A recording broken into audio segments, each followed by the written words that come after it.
Stephen, come on up, Stephen. Let's get Stephen. Come on, Stephen. Okay, so Stephen, do you mind just showing me what that could look like? If you say starting with whatever she could handle, give me an example of what that could look like.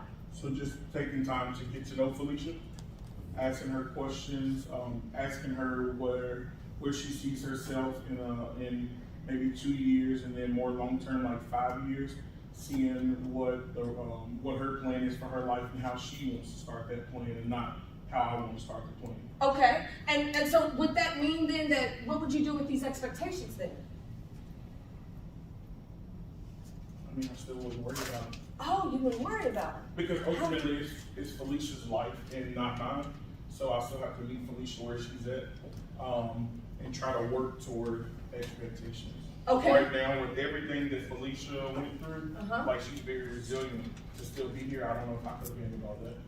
Great, I'm glad you acknowledge her. Let's give her one round of applause. I see one more hand. Can other people have another reaction? Yes? I have a little bit of a like I want to do something. Come on, and what's your name? Sarah. Sarah, let's invite Sarah up.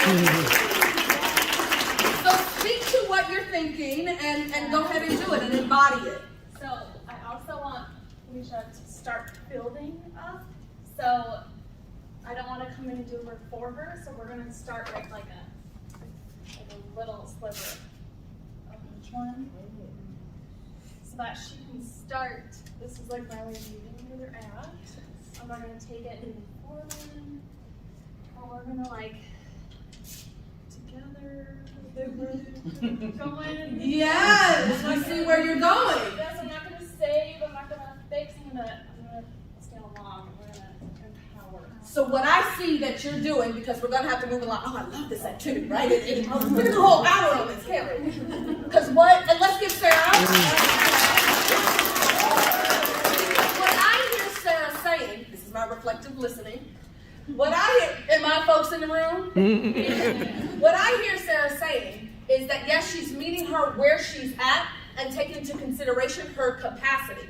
So she's going to rip off a piece a little at a time and give her what she can handle until she can take more. So part of that more would have to be our help of figuring out how to increase her capacity. Yeah? If this was a training, we talk about what would increasing this capacity look like, but we're not in a training. So right now the focus is I wanted you all to see that when someone experiences trauma, their capacity is drastically affected and limited. And so your expectations that you put on them can, I think like you said, cloud and overrule and overcloud them. You no longer see them. You're not truly meeting them where they're at. Final reflection for you, Amber.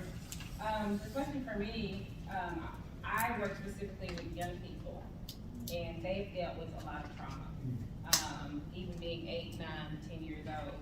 And we place a lot of expectations on our students. We do. And we expect them to be able to carry them out.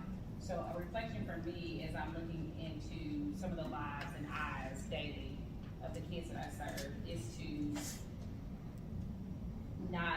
not place more on them than they're able to handle, right? And that it's not a cookie cutter approach in what we're doing.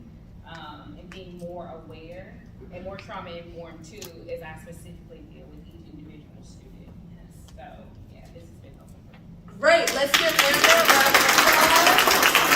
Oh, leave it there. It might symbolize something later.